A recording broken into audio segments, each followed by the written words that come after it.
কেউ ভদ্র আচরণ করলেই ভদ্র হয় না। হতে পারে ভদ্র বেশের কাছে আসাই ছিল ধোঁকা দেওয়ার আগাম প্রস্তুতি। দূরত্ব মানুষকে ভুলে যেতে নয়, বরং বদলাতে শেখায়। কেউ মারা গেলে সবাই তার ভালো দিক নিয়েই কথা বলে, আর বেঁচে থাকতে শুধু নিন্দায় ব্যস্ত থাকে।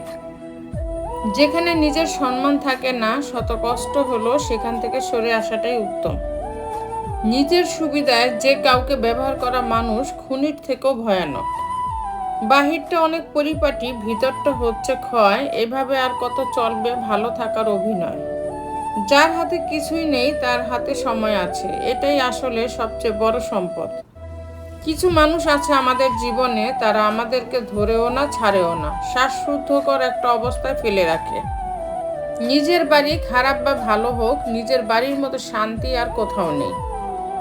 চায়ের কাপে ভেজানো বিস্কুটটা একটাই শিক্ষা দেয়, কারোর প্রতি এতটা ডুবে যেও না যাতে নিজেকেই ভেঙে পড়তে হয়। ক্ষমা চাইলে সব মাফ হয় না, হৃদয়ে এসে লাগাগুলো সহজে ভোলা যায় না। কারোর সাথে অকারণে পরিচয় ঘটে না, হয় তারা আশীর্বাদ হিসেবে আসে, নয়তো শিক্ষা। স্বার্থপর মানুষগুলো আপনার ভালো সময়ের সঙ্গী হবে আর খারাপ সময়ে এড়িয়ে যাবে। তুমি যখন কাউকে গুরুত্ব দাও তখন সে ভাবে তুমি সব সময় ফ্রি থাকো, কিন্তু সে বোঝে না তুমি নিজেকে সব সময় তার জন্য ফ্রি করে রাখো, তাকে সময় দিতে নিজে উপেক্ষিত হয়ে। কাউকে বিশ্বাস করাটা কোনো অপরাধ নয়, কারো বিশ্বাসের সুযোগ নিয়ে তাকে ঠকানোটাই সব থেকে বড় অপরাধ। পরিবারের উপরে আর কিছুই নেই, না ভালোবাসার মানুষ, না ফ্রেন্ড, না রিলেটিভ। সবাই সুযোগ বুঝে বদলে যাবে, চলে যাবে, আসল চেহারা দেখিয়ে দেবে। কিন্তু ফ্যামিলি প্রচুর বকা দিলেও সবসময় খারাপ সময়টাতে পরিবারের পাশে থাকে। বিবাহের সময় বাহ্যিক সৌন্দর্য দেখে ভুলো না, অন্তরের সৌন্দর্যের সন্ধান নাও। যে জ্ঞান তোমাকে গুনাহ থেকে বিরত রাখতে পারে না, সে জ্ঞান তোমাকে জাহান্নামের আগুন থেকে বাঁচাতে পারবে না। সরল মানুষ যদি দেখো হঠাৎ চালাক হয়ে গেছে, ভেবে নিও জীবনে তাকে অনেক ঠকানো হয়েছে। আমি দুর্বল নই, কেবল ক্লান্ত হয়ে গেছি। সবার মিথ্যে ভালোবাসার অভিনয় দেখতে দেখতে। জ্ঞানের স্তর তিনটি। প্রথম স্তরে প্রবেশ করলে মানুষ অহংকারী হয়ে ওঠে, সে মনে হয় সবকিছুই জেনে ফেলেছে। দ্বিতীয় স্তরে প্রবেশ করলে সে বিনয়ী হয়, জানার আগ্রহ তার বেড়ে যায়। তৃতীয় স্তরে প্রবেশ করলে সে নিজের ভুল উপলব্ধি করতে পারে, অনেক কিছু জানার পরেও সে মনে করে যে সে কিছুই জানেনি। কেউ সঠিক তার অর্থ এই নয় যে আপনি ভুল, সে হয়তো জীবনকে আপনার জায়গা থেকে দেখেনি। বৃদ্ধাশ্রম এবং মাকে রাস্তায় ফেলে আসার বাইরেও একটা পৃথিবী আছে, সেখানে অর্থের অভাব থাকতে পারে, কিন্তু মায়ের জন্য ভালোবাসা এবং কর্তব্যের অভাব নেই।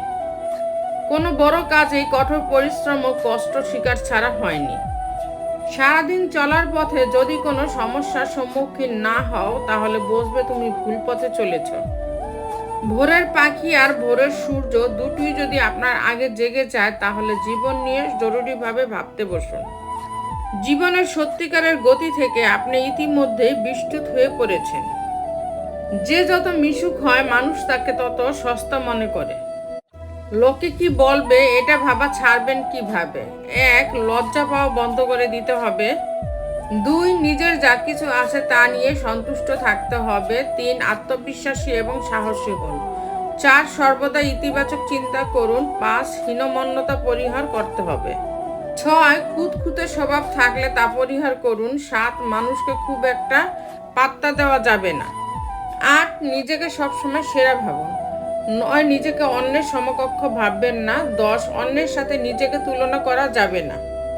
11. মনে রাখতে হবে যে আপনাকে নিয়ে কে কি ভাবছে আর আপনাকে কে কি বলছে তাতে আপনার বিশেষ কিছু যায় আসে না। 12. অন্যের দেখানো পথে না হেঁটে নিজের দেখানো পথে হাঁটুন।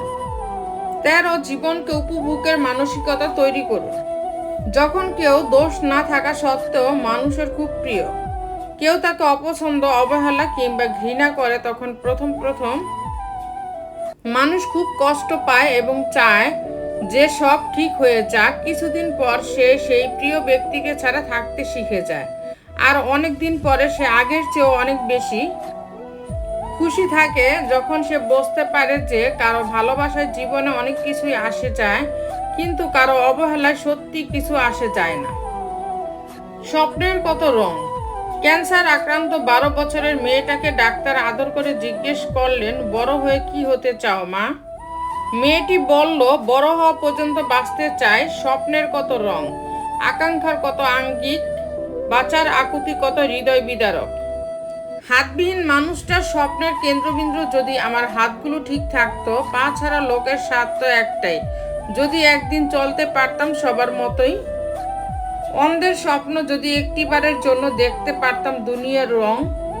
আর বোবার সব আকাঙ্ক্ষা যেন একটি কথা বলতে পারলেই পূরণ হতো।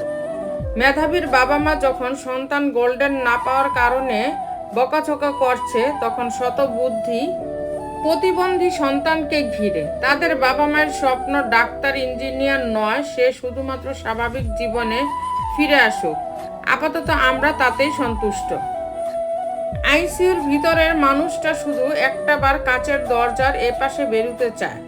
আপনি যখন ভিডিওটি দেখছেন, ঠিক এই মুহূর্তে মৃত্যু সজ্জায় হাজারো মুমূর্ষের আর একটা মাত্র নিঃশ্বাস নেওয়ার হাহাকার।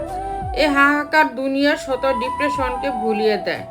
আপনার গ্রামের সবচেয়ে বড় লোক শহরের উঁচু দালান দেখে নিজেকে হতভাগ্য ভাবেন। দুনিয়া ধোকার বস্তু, কখনো কাউকে তৃপ্ত করবে না, যেন হাওয়াই মিঠাই।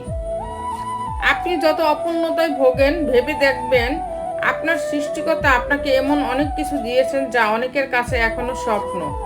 যে চোখ দিয়ে দেখছেন, অনেকের সেই চোখে আলো নেই। 3 বেলা পেট পুড়ে খেয়ে, ভালো জামা কাপড় পরে, স্বাচ্ছন্দ্যে দুনিয়ার জমিনে চলতে পেরে, সুস্থ থেকেও যদি আপনি বলেন ডিপ্রেশনে আছেন, বেঁচে থাকতে ভালো লাগছে না বলেন, তাহলে আপনি জেনে বুঝে সৃষ্টিকর্তাকে দোষারোপ করছেন। আত্মহত্যা মহাপাপ। তো বন্ধুরা, ভিডিওটি যদি ভালো লেগে থাকে তাহলে ভিডিওটিতে একটি লাইক করে দিবেন, চ্যানেলটিকে সাবস্ক্রাইব করে পাশে থাকবেন।